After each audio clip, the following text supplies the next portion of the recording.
Welcome to How to Deal When the Shit Gets Real podcast. I'm Marietta. And I'm Connie, and we're two crazy cousins talking about communication in relationships today. And Woo! That kind of rhymed. It did kind of rhyme, didn't it? A little bit. A little bit. Connie and I, we always get together every week, obviously, and decide what we're going to talk about. And since we had already talked about support and relationships and family, we felt this kind of just went along with what we were already talking about.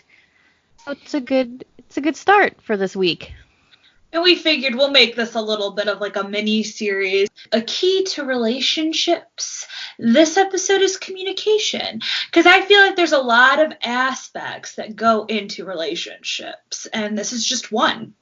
It's a big one. It is a big one. Because communication can definitely make or break. Absolutely it can. It's very important. I have seen way too many relationships suffer because of lack of communication. And I don't think I've ever heard of a relationship failing because of too much communication. Think about it. How many times have you heard, I divorced him. He just talks too much. Please stop. That might happen in our family. You never know. You're not wrong. I do talk too much. Sorry, Tom. Anyway, so Connie's first point, because she wrote all this lovely information down for me so that we don't get too off topic like crazy people, she's giving me the thumbs up right now, is being on the same page. Because if you're not communicating, you're definitely not going to be on the same page, right? And even if you are communicating, if you're communicating about the wrong things, then you could still really be on the wrong page. Yeah, or even if there's like a misunderstanding and what you think they're saying is not actually what they're saying, then everybody's just confused and on the wrong page. Actually, I feel like that happens a lot if I'm texting important information to Tom. Because he has a bad habit of, if I text him a small paragraph, he kind of skims it, especially if he's at work, which is understandable. You're at work. You're supposed to be working. Mm-hmm. But he has a bad habit of skimming it, not really reading it, getting like, what? What are you talking about? Like, I don't understand this. We're not on the same page. Like, this is totally different than what I want. And then it's like, well, if you would have read it, I was saying the same thing that you just said. Yeah, if you just actually took 5 seconds and read the whole paragraph. So now what I do is, if it's something larger that's going to take a paragraph to text out, I'm just going to wait to tell him at home. Which I think that actually is a really important lesson, because we are in the age of texting. That's the easiest form of communication right now, so we do it because it's easy. But I almost think we do it too much, and that's kind of a good reminder from you, Connie, that we need to sit down, and when it's an important topic, even if you want to get it off your chest, just wait until you're in the room together and you could talk about it face to face and there won't be any confusion.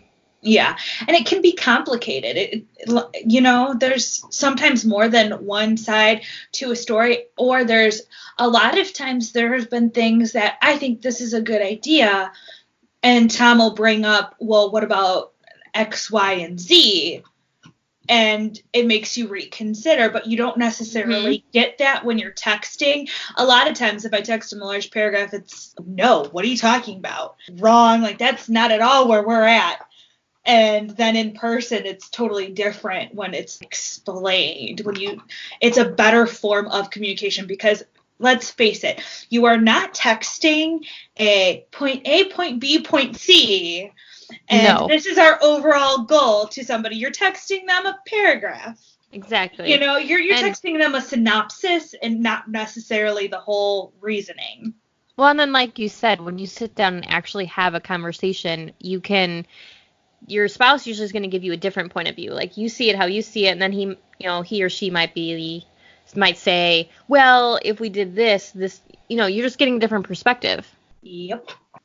Yeah, I started a new book last night or the night before, and it's kind of funny. He actually just mentioned that when he decided to enlist in the Marine Corps, he went home to his dad and said, I need to talk to you on the front porch. And I guess that was their sign to say, this is going to be an important conversation. They had all their important conversations outside on the porch, which I thought was really rad.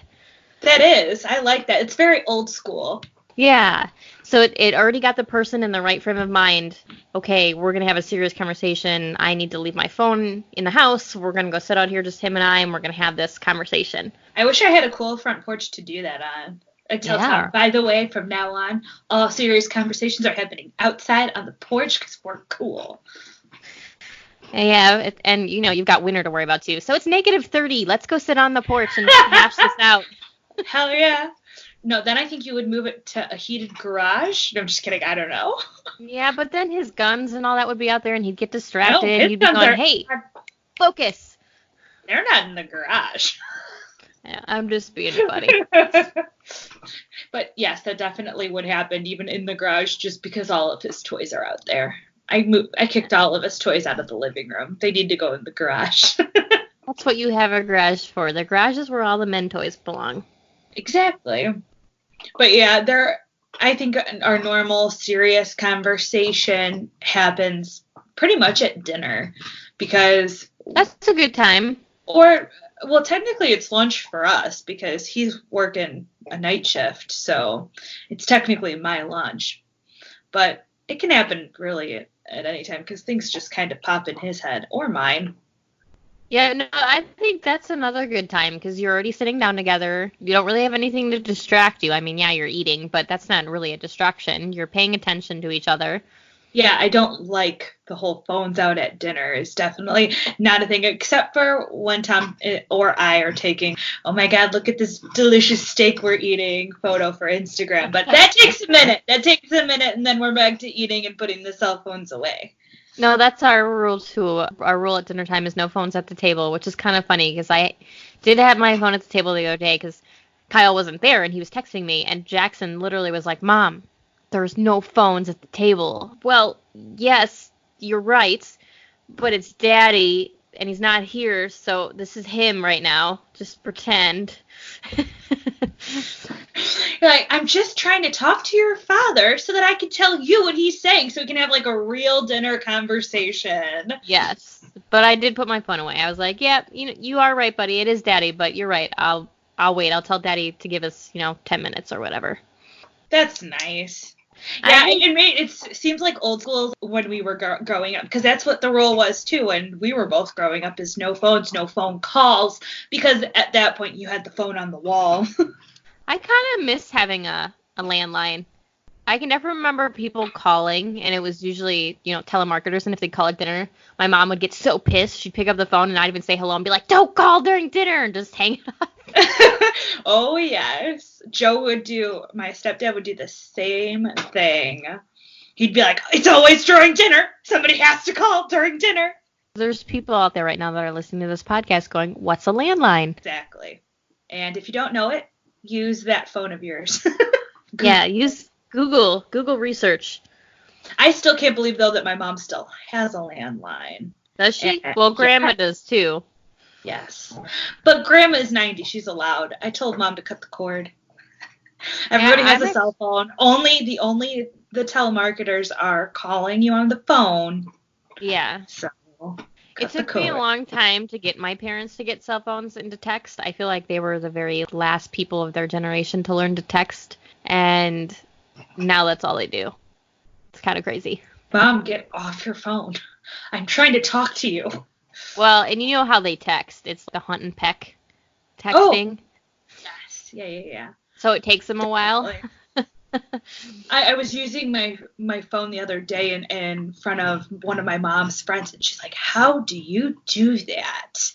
You are so fast. I was like, what can I say? I'm glad I can impress you. Yes, with my speedy texting. But I think bringing up the dinner conversation was a really good thing, because I have a feeling a lot of people probably don't partake in that anymore. So sitting down every night with your, not even just your loved one, but your significant other, but your family, and talking about each other's day, and hearing, that all plays into the conversation role. Hear what everybody had going on, and if there's a problem, you guys can problem solve together as a family. Yeah, for sure. Definitely thinking, especially for kids. Do you guys ever have to sit down with Jackson and talk to him about issues that like he could be having at like school at like dinner time, or is it more normally just chit chat? Usually it's just chit chat. with kids, at least in my opinion, when stuff happens, you kind of have to handle it right away, like why it's fresh in their mind. Not that they necessarily forget, but it just seems to work the best when you tackle it right away. So dinner time is usually just, how was your field trip? Yesterday he went on a field trip, so he was telling me all about his field trip at dinner. Nice.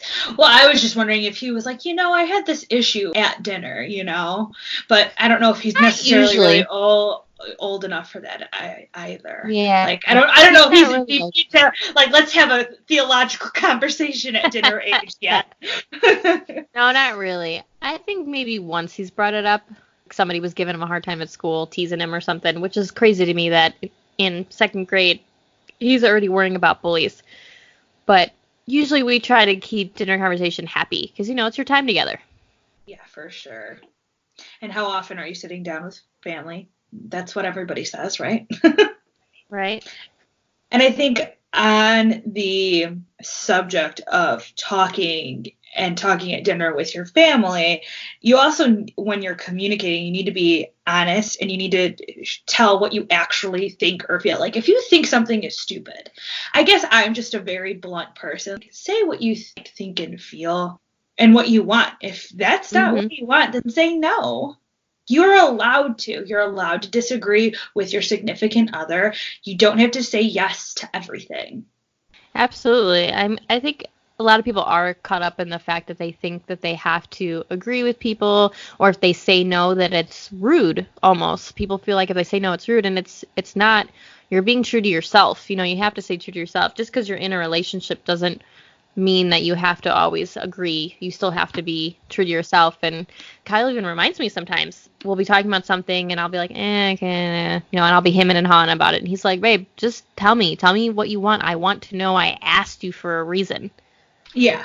And you don't want to be making a decision for your life and you think everything's good, that both partners are into it, and then actually they're not. Like, you don't want to make a decision based on feelings that you have and you think your partner has, but they really don't. You want it to be mutual, especially shit that's important. That's like we're talking about adopting, and I was the one that brought it up. And I made sure to tell Kyle, I'm like, if you are not into this, just tell me now, because I don't want to start diving into it. And then you'd be like, no, just kidding. It's fine. That would be horrible, because it's a child you're talking about. Right, That's not a small decision to make. You definitely can't make that based off of fake feelings or, anything but the truth. Right, absolutely not. And people fear about hurting other people's feelings. I think he was afraid that if he said no, then I would be all upset. I told him flat out, I'm like, I want you to tell me the truth. I want you to tell me how you feel, and don't sugarcoat it or say yes just to make me happy. And he was like, no, I'm with you. I want to do this. I'm with you. I'm like, okay, good. Honest. I like it. And you know what? That makes the decision and the discussion quicker. Yes. If you're on the same page, it makes life a little bit easier because you don't have to worry as much about another person's decision. Like, imagine if, the decision wasn't so great and you'd have a lot more to think about and discuss, If he said no, I would be disappointed, but I wouldn't be mad. Yeah. And I wouldn't, it just means that we're not on the same page, and that's a big issue. We can't. And then maybe you need to do research together and talk about it some more, because I think that there's also some wiggle room to persuade somebody. We persuade people every day, so you can also persuade somebody. You don't have to just take a no as a no. You can say, let me do some research.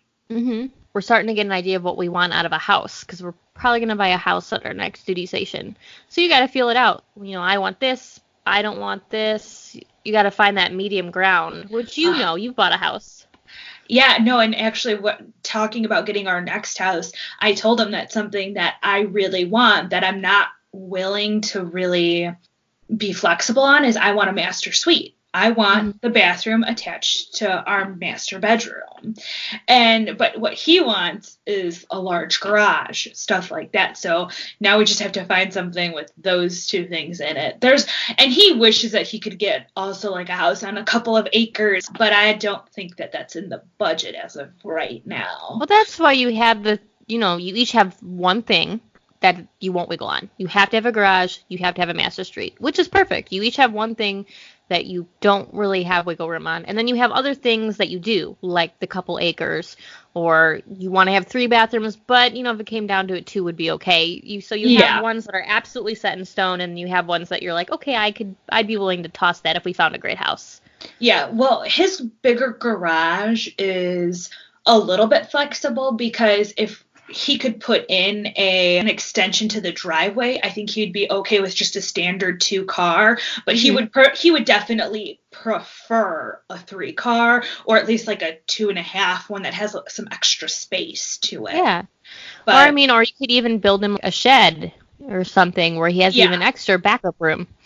Yeah, that's definitely also. That's what we were talking about too. I told him I absolutely want to have a whirlpool bathtub, the big bathtub with the jets. Yes. Like, that is something I want, period. I don't care about too much else, but that is one thing I know for sure I want.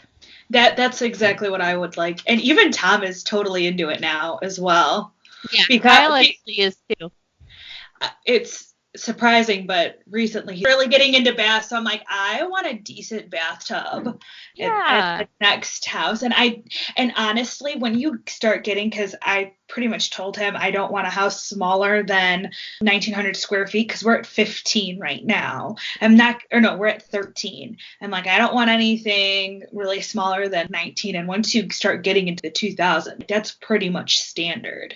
I think our house right now is 19, and it's the perfect size. And Kyle's one big one is a ranch. He wants it all one level, which that's the harder thing to find. That is a harder thing. I'm all for it. I would like everything to be on one level. Easier for the laundry. Easier for everything. My laundry is actually upstairs in this house, which is kind of nice. Oh, yeah, that is nice. Yeah, because all the bedrooms are upstairs, so the laundry being upstairs, this kind of makes sense. Yeah, it does. So that all goes into a really good thing. Our whole little topic there, talking about what you want, being honest, and not arguing. You don't want to argue. You want to just be able to hash out. You want to talk through it. You want to be able to hash it out. Yes, exactly. Because arguing is not great. It's not great for kids and the atmosphere.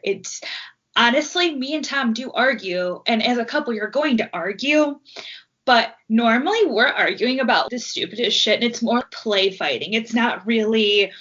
We both know that we don't actually mean it. Of course. You're just arguing to argue, and we think it's funny. Almost, because sometimes we do it in front of friends just to be funny. Mm-hmm. Oh my God, can't stand you. Stuff like that. Just as like a joke. And one time our friends thought it was for real, that we were like legit having this blowout argument, but they're like, no, we're just joking. We just like to play around with each other. Sorry, we actually don't really argue all that much. No, that's just playful banter. 2 people are never gonna see eye to eye all the time, and I like to think of it more, instead of arguing, as a disagreement. You're disagreeing on things, and you either have to agree to disagree or find some middle ground in between. Compromise, right? That can help you get through those arguments to a discussion, I feel. Yeah, I think it does too. Just all comes back to the same thing. You just have to talk to each other. And I can't tell you how often, being in this military community, I don't know if it's just because people are younger. I'm not really sure. But the lack of communication in the relationships that I've seen is really sad. And it's, if anything, in our life, it needs to be even amplified because they have so much going on. Deployment. And they're gone all the time. Mm-hmm. Right. And they're gone all the time, that if you're not communicating, all that's creating is a massive space in between you and your spouse. Yeah, and it's not a good space. Actually, That's also my girlfriend who is having the guy trouble, one of our other podcasts. That's what I told her when she said that they were breaking up. Like, you have to talk to him. You can't just If you really wanted to make it work, you really need to discuss your feelings and moving forward. But she chose to not. She chose to be like, no, he's not going to change, is what the conclusion she came to. She didn't even give him really the chance. Or in her mind, she's given him chances. Mm-hmm. She's told him before. But I don't feel like it was a real discussion like, hey, ship up or shape out. You know what I mean? Mm-hmm. So it can make or break a relationship. And what she did necessarily isn't a bad thing. If she knew from previous behaviors and past instances with him that he wasn't going to care, then she saved herself some time and some probable heartache. But I mean, it could never hurt to try to talk it out, or at least all of the other previous ones were just text messages. And like we said before, text messages don't necessarily always cut it. Maybe he didn't realize how serious you were. It's a text message. That's true. Yeah, that's one thing. I don't want to say hate texting because obviously I use it a lot, but texting is so hard because you can't tell how anybody feels. You can't hear how they say it. You don't want to know what kind of emotion it is. Exactly. A lot of times it leads to disagreements or arguments because it's misconstrued in a totally different way than it was meant. Yeah, don't break up with people over text messages. Just don't do it. Well, she didn't, but that's neither here nor there. But it is funny because exactly what you're saying happened to me last Friday, because I texted Tom, oh my God, I just almost forgot to go grocery shopping because I was hanging out with all the aunts and uncles. And he said, oh yeah, I would have forgotten too. But I thought he was being sarcastic. I was like, are you serious or are you being sarcastic? He's like, no, I'm dead serious. If I was full right after eating a large meal, I definitely would have forgotten as well. I'm like, okay, good. Like, I just thought you were just being a little, I wasn't sure if you were being snarky or not. Yeah, that would be hard to tell for sure. I'd be like, can you come again? Yes, that's exactly what I said. I was like, are you serious or sarcastic? Not sure. It was just one of those texts that really, it could be either one. Yeah, which is so hard. I always think back to that Sex and the City episode where Carrie got broken up with on a Post-it note. And I was like, oh, that's like today, except in text messages. Pretty much. And that reminds me back in like junior high and high school when people would do that with notes, passing notes in school. I think I had a couple people ask me out with a note. I'm like, I don't even believe you. If you can't tell me face to face, F off. Was it one of those notes where it said like, will you date me? And then it had yes, no, maybe, and you had to check a box? Yes. I got that a couple of times, and I didn't even answer. I threw it out. That brings back good memories. That's good. That's a good high school memory right there. And junior high school, oh yeah. Oh, that's too funny. Yeah, probably more junior high than high school, but either way, still. That everybody, that flashback that you all got, it could have been a good one. It could have been a bad one. Just depends on how your high school experience went. I actually think I still have some of my notes in a box in the garage. Just kind of scary. Best friend Kristen has some. We used to pass around a notebook in between classes. Yeah. Because we wouldn't have enough time to actually talk, so we would just pass around a notebook. Yeah, my girlfriend and I did that too. We had a notebook. Plus, then you didn't have to hold it all fancy, because I don't know about you guys, but we used to fold them, make them look all cool. I'm going to bring that back, and I'm going to start folding notes for Tom and just leaving them random places. That would kind of be fun, though. Just a little bit. That would be fun. It's kind of like P.S. an hour or something. It's kind of like P.S. I Love You, that movie where when he passed away and he had all these notes still coming. Yes. I love that movie. Except for he wouldn't be dead, so that would be better. Yes, that would be. So actually adding on to that, which I don't know if it's happened to some of your friends, Connie, but I know it's happened to some of mine, where people get ghosted, which is the new thing that's happening nowadays. Instead of breaking up over text messaging or breaking up over written notes, people are just vanishing. Oh, for sure. That's happened to a lot of my friends. The reaction of it is, well, I thought this was going kind of well and serious, so I stopped talking to the other guys that were interested and that I was interested in. So now I'm back at square one trying to talk to other dudes again. Yeah, it's just rude. I think honesty goes a long way. You don't have to be mean, but you can be honest with the person, which I've actually been working on myself because I have people reach out to me and ask, to be a part of their multi-level marketing and join their group and do this. And I used to always hate saying no because I didn't want to be rude, which goes back to what we talked about earlier. Saying no necessarily doesn't be rude, but you can find a way to say something to someone that you aren't interested in without hurting their feelings. You can just be like, hey, I had a great time, but I just don't feel that we click, and I wish you the best. Yeah.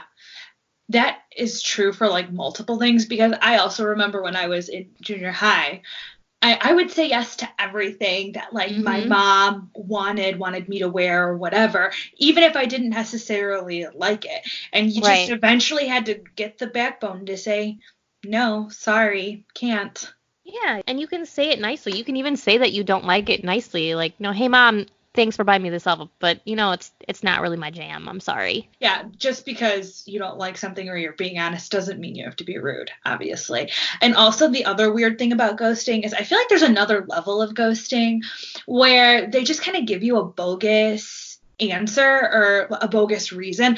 A bunch of my girlfriends have came back to me and showed me screenshots of guys saying, well, I mean, I like you, I would date you, but I just really don't have the time or ability. And really, you would make time. If you really liked somebody, you would make the time, you would find the time, or it really wouldn't matter. It would kind of work itself out eventually. Yeah, it sounds like they're trying to find a nice way to say that I'm not interested, but not totally having the cojones to full bore say I'm not interested. Yes. Which is fine. And all my friends know it too. They're like, yeah, this is some bullshit answer. That's fine. I feel like we just need to be more honest with each other all around. Just because you didn't click with somebody doesn't make you a bad person. Ghosting somebody makes you look worse than just saying, hey, we didn't click, I'm not interested, or I'm seeing multiple people and I'm just not feeling this. Whatever it may be, whatever you're feeling, just be honest and tell people, because they're going to appreciate it more than just you vanishing. Yes, for sure. Because I don't know about you, my mind goes into overthinking, and if somebody just vanished on me, I'd be going through every scenario in my head. Like, what did I do wrong? Did I smell funny? Did I laugh at the wrong thing? Did I, you start thinking that it's you, and it's not necessarily you. For sure. I'm sure that's how some of my friends feel. I think they've gotten so used to not necessarily ghosting, but this rapid fire dating. Yes. Where you can be talking to a million guys, going out on a date with a different guy every day. You're just so used to that you kind of shrug and say, whatever. It's fine. It's all fine. I'm so glad I'm not dating. Same. 100%. Sorry to the people that still are. I don't know how y'all handle it. Pretty much. So going along, I think with that too, is the other good point that Connie had brought up when we were talking about this, is the ability to say that you're sorry and admitting when you were wrong. It's kind of the same thing about honesty. Admitting when you aren't interested in somebody. You can also, if you are married or do have a significant other, you can admit when something is wrong, or, just saying you're sorry when things didn't go the way they were supposed to. Yeah, and you know what? The reason why I brought it up, honestly, is because it was something that was hard for me. I think just shrinks in general are kind of proud. We don't like saying we're sorry. We don't like saying that we were wrong. I don't think I've ever heard any of my aunts say, I'm sorry, I was wrong. I don't think I've ever heard any of them say that, or even admit that it's possible that their idea isn't 100% correct. Yes. And so it took me, probably like 10 years. my entire relationship with Tom has pretty much taken me to get to say, no, you're right. And now I'll even say it about the little things. Oh, yeah, you were right. And then he'll be like, I'm always right. No, you're not. You are not always right. Yeah. I'm just letting you know that this one time you were right. Yeah, don't let it get to your head and go crazy about it. Yeah, exactly. That was my one problem with the one aunt. She said some absolutely horrible, disgusting, hurtful things to me, and I probably would have been willing to forgive her if she apologized. But on top of saying all those horrible things, she also refused to apologize. So I was like, all right, I'm done with you then. Yeah, because if you can't admit that you were wrong, come on. Right. And just because you were wrong or said something rude because you were angry doesn't make you a bad person. It makes you human. Yeah. And it also made you inebriated with, alcohol. At the time when she said it, she was drunk. Why can't you admit, like, oh, yeah, sorry, I was drinking too much and I didn't know what I was saying. That was a mistake and I shouldn't have said it. That should have been the easiest thing to say at that point. Right. And that would be easy. And even though drinking isn't an excuse, because it's not, and No, it doesn't it's make not. it doesn't make anything she said any better. But she still could have been exactly what you said. I was drinking. I drank too much. I let myself get out of control. I said things that I wouldn't have normally had the ability to say. I'm sorry. Whatever. Yeah, but that was never. The fact that my mom even mentioned to her that she should apologize was outrageous. What do I have to apologize for? Like, are you kidding me? Like I said, the Shranks, we are not an apologetic people. See, and I'm the total opposite because I was made to feel like my whole life that everything was my fault. Even if it wasn't anywhere near my fault, it was always somehow my fault. So I actually defaulted to the opposite of always saying I'm sorry because I just assumed that it was my fault. And then I married Kyle. Not even when I married him. When I met him, he was like, "What are you doing? Why are you saying you're sorry? You didn't do anything." Yeah, you're right. Why am I saying sorry? I don't know. It's just so ingrained in me. I was literally just talking to a coworker about this because I said I'm sorry for something that really wasn't my fault. I really didn't have much to do with me at all. It's just I called him. I had a question. Then I realized I already knew the answer. I was like, oh, I'm sorry. He's like, why are you sorry? I'm like, shit. I really have to break that habit because I do tend to say I'm sorry for things that are not necessarily my fault, but I think that can also be a gender thing as well. Yeah, no, it definitely can be, and I think that's probably why Rachel Hollis wrote her book, Girl Stop Apologizing. Probably. What a good plug you had there, Rachel. I know. Reach out. I'm just kidding. She's big time. I doubt that would ever happen, but that would be cool. Hey, we try. It's fine. We try. You never know. Yeah. One day. One day. People. One day down the road. Yes. We'll get all of the listeners, and it will be fabulous. And we'll have to start our podcast by going, this podcast is sponsored by... I've been waiting for that day for a while now. I'm just kidding. So yeah, don't be afraid to admit you're wrong, because everybody has their moments. I have mine, Connie has hers, Tom has his, Kyle has his. It happens. But like with everything, there's limits. You don't have to say sorry for everything like me and Rihanna just talked about doing when we were younger. Mm-hmm. I'm still kind of getting over it. I do notice it more now, and Kyle will remind me. He's like, why are you apologizing? It's fine. Just leave it alone. I'm like, okay. Yeah. And then, of course, I go, okay, I'm sorry. And he's like, what did I just tell you? And it just keeps going around in a circle. Yes, pretty much. And also with the apologizing, it's one thing to apologize, but it's another thing to turn your apologies or your discussions and turn it into an action. Because you can be discussing something, you can discuss it all till you're blue in the mouth, but it doesn't mean anything until you actually do something about it. Doesn't matter really what conversation you're having. You need to eventually make your communication and turn that into actions, especially if it's about more emotional type things. Like if this has actually happened where Tom would say to me, no, I don't like the way you talked to my mom, because I would get really sarcastic because it's just who I am. I'm a very sarcastic person, and I'm still pretty sarcastic to her. Now I really try to watch it and, not be too much. When it's something like that, you actually have to turn that talking into an action, or else, they could get fed up. Tom could have been fed up and said, like, you're still talking to my mom like this, and I asked you not to. Right.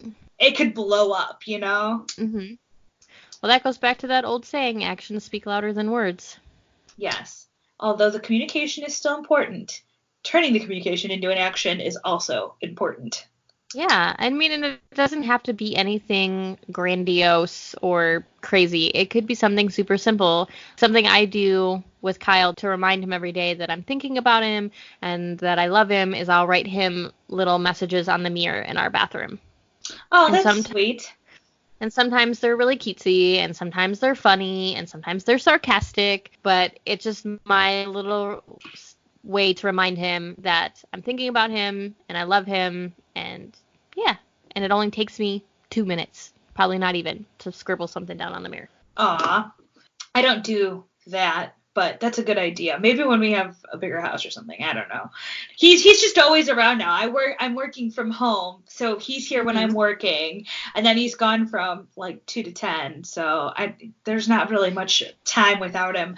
But I like to do things that I know that he's gonna like or want. When I go grocery shopping, sometimes I'll go and get him something special, a certain type of beer that I know he likes, or different type of meat or cheese. The Mm-hmm. other day I knew he was gonna go shooting with his friends, so I bought him sugar-free jerky sticks to bring along. Yeah, So that's another great example of just little ways that you can show people that you care and that you're thinking about them. it's an example of turning your communication into action. Mm-hmm. I did that today too when I went to the grocery store. Kyle loves string cheese. Oh And yeah, so hell I yeah. always buy him string cheese at the grocery store because that's like his favorite thing. He It's a eats like great four of them. snack, okay? It is a He eats like four of them at a time. It's crazy. that definitely sounds like my brothers. I'm definitely one a day kind of girl, but yeah, sounds like a guy. Can't just have one. Same with Nope. like Luke and Mitchell eating Oreos. Oh, well, I don't know any person who could only have one Oreo. Okay, that's true. If there is anybody out there who can legitimately say that they can only eat one Oreo, please let us know because I would like to meet you. Because man, do you have control? And I'm not talking to the people that don't like Oreos, period. You do not count. I'm talking to the people Yeah, that like them but can somehow manage to only eat one at a time. because let's face it, it's sugary carbs that are pretty much addicting with marshmallow fluff in the middle, or Yeah. whatever you call that in the middle. I don't know what it is, but it's good. We probably don't want to know what it is. It's probably absolutely terrible for you, but that's not the point. It definitely isn't. And do you have to have milk with your Oreos? Yes, and you must dunk them. I actually just saw a meme about how people eat their Oreos. And I was like, this is great, but the only real way is dunking. Hello. Yes. Did you see the mega stuffed ones they have now? No, I don't Yeah, think they're so. Is it the ones that have like this much yeah, frosting? yeah, they're Yeah, huge. then yes, I did. But it's all such a waste because you get less cookies in a package. That's You're better off getting a full package of Oreos and just scraping off and the fluff and just putting it all in the middle. Well, honestly, when you look at the ones, because Jackson asked for them one time when we went to the store, and I was like, all right, I'll buy them. There must be like a machine at the Oreo factory that makes the cream, and it literally looks like they just left it under there and it did two cream things and then put the lid on. So you could do that yourself. Just take two double stuffed ones and stick them together, and there's a mega stuffed one, because that's pretty much what's happening at the factory. Oh, okay. And if you'd like to be a sponsor, just let us know.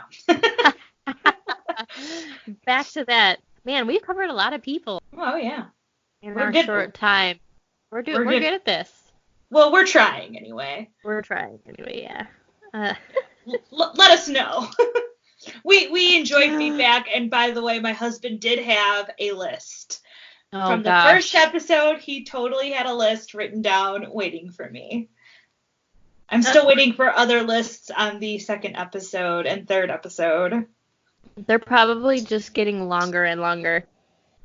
No, they should be getting shorter and shorter because we're supposed to be getting better at this. Come on. But if he's mixing them together. No. He threw them out. He threw the first one out already. Oh, He's like, okay. I'm going to tell you, and so that you don't take a picture and post it to the podcast site, because that's what I was going to do, saying, look it, I was right. So That's he awesome. threw them out. I was trying to grab them. He wouldn't let me. He ripped it up before I could.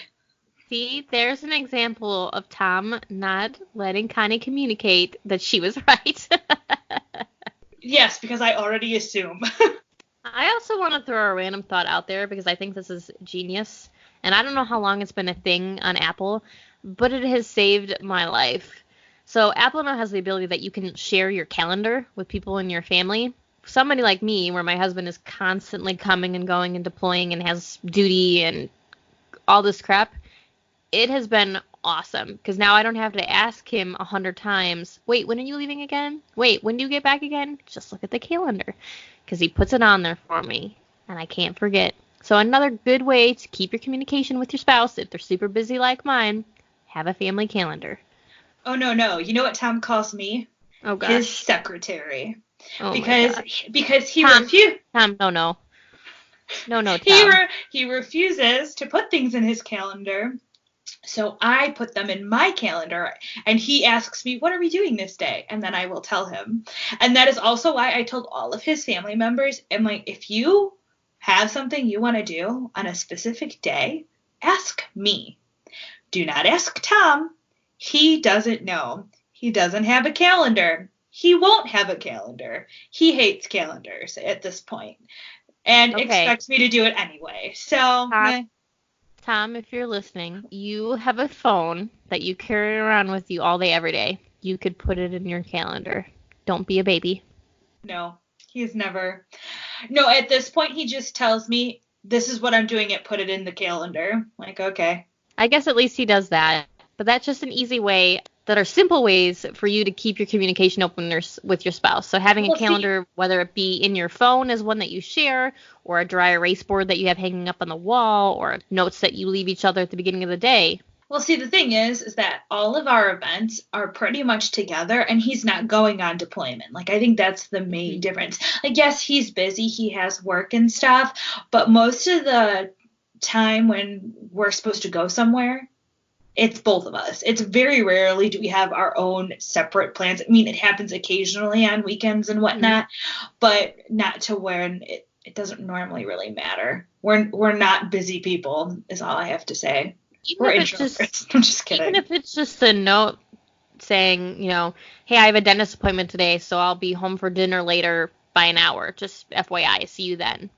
Mm-hmm. Just simple ways to let your spouse know that you care about their time. Because, if Tom came home an hour late and he didn't tell you, you'd be going, what the hell, Tom? Where are you? Why didn't you tell me? And then you'd be mad for, I don't want to say a silly reason, but it's kind of silly where it could have easily been prevented if he just told you, no. Hey, I had a doctor's appointment. Well, see, that's the thing is that because he's 2 to 10, I'm asleep.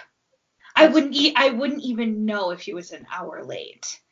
And most of the time, if he has overtime, he tells me that really happened with us. Yeah, it could happen to other people. Yeah, that would be a better. Yeah, that was just the point. Just keeping even the simplest things that you think that might be dumb, just keeping those lines always open. Like today when I went to the grocery store, I texted Kyle and I just said, hey, is there anything that you need or want from the store that I don't know about? Because sometimes you think about things later, like, oh, crap, I'm out of deodorant. Could you grab? I have to do that all the time, pretty much every Friday. I'm like, okay, Tom, what else do you need from the store?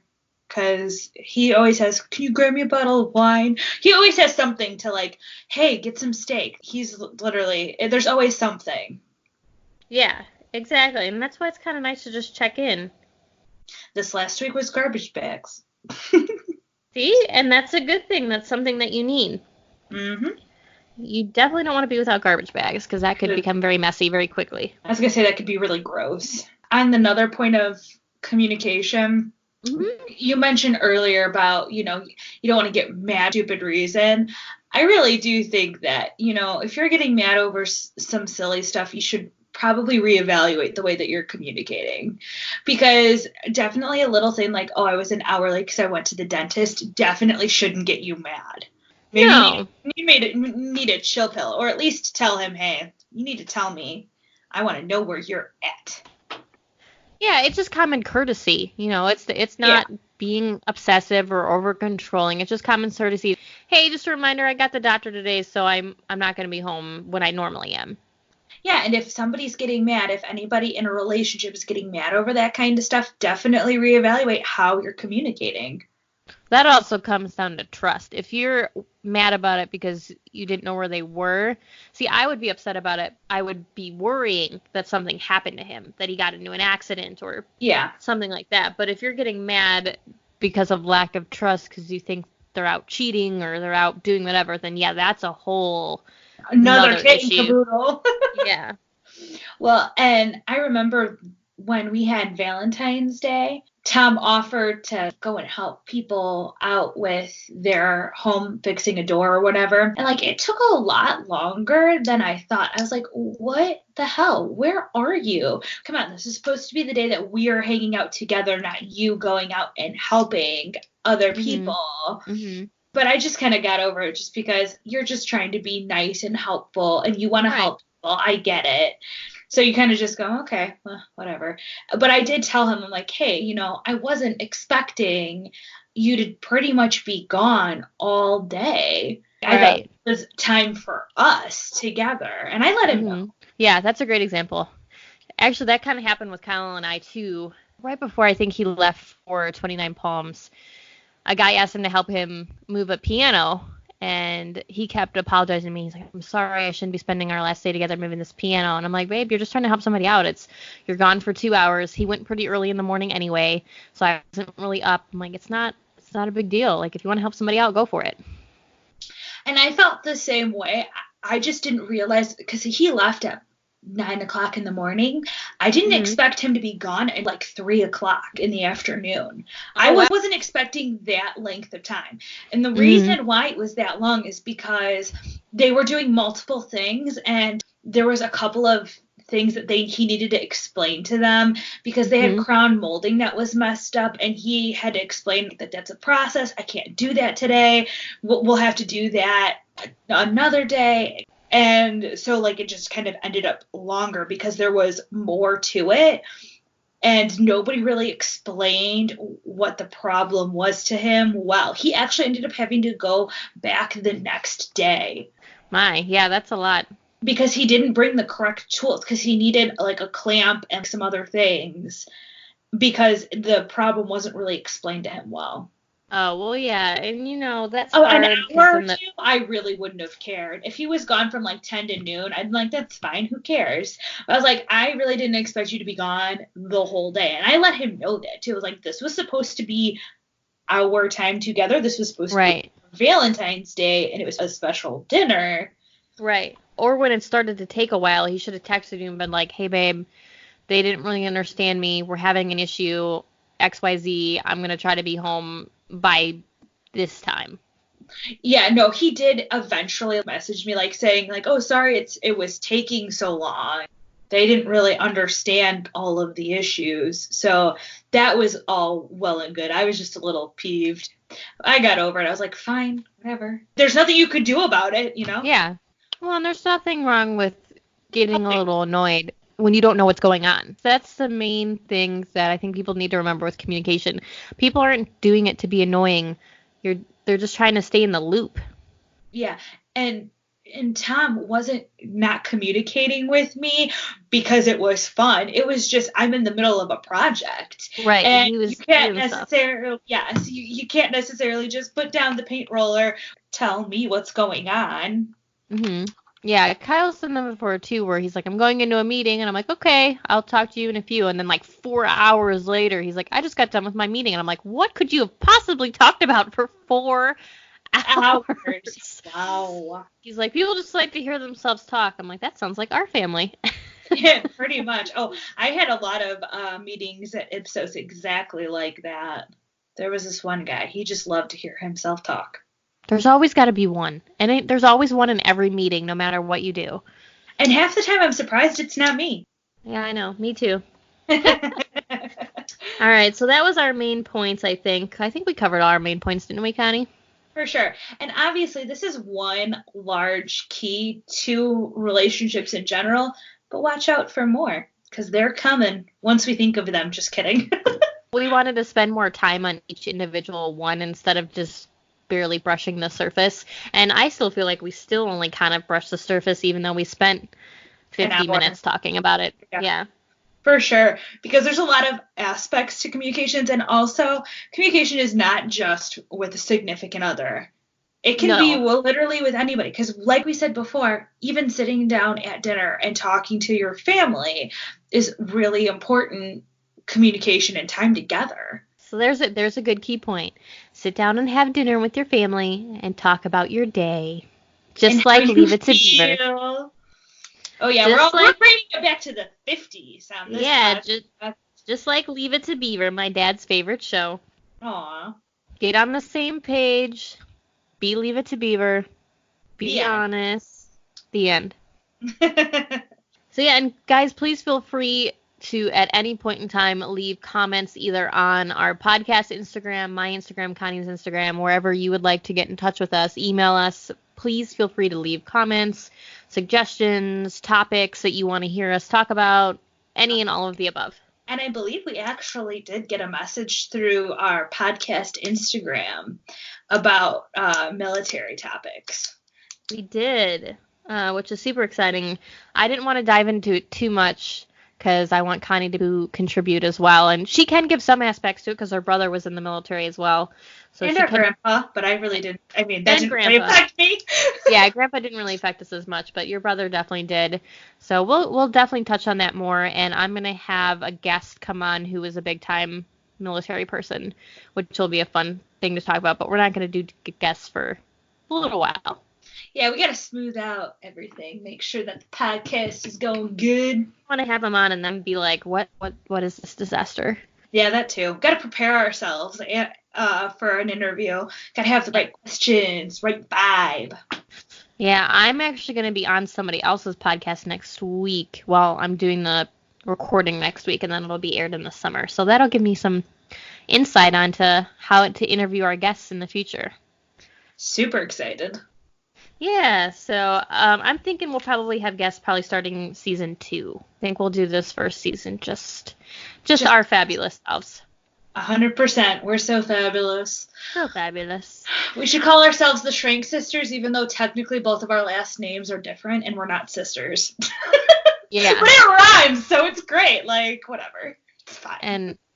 And we were technically never Shrank. Well, I guess you were. Well, no, you weren't either. I mean, it's in our system, but our last names never technically were. Yes, but both of our mothers were Shranks. That's true. It matters. That's true. You know, if we were in a matriarchal system and not a patriarchal system, we would be Shranks. That's true. Besides, we're all closer to the Shrank side. At least I am. I always felt closer to the Shranks than Winkleman. No, I definitely think I'm closer with the Shranks. My dad's side is just so much smaller, too. Mm-hmm. All right. Well, thank you guys for tuning in. I'm Rietta. I'm Connie. And thank you for listening.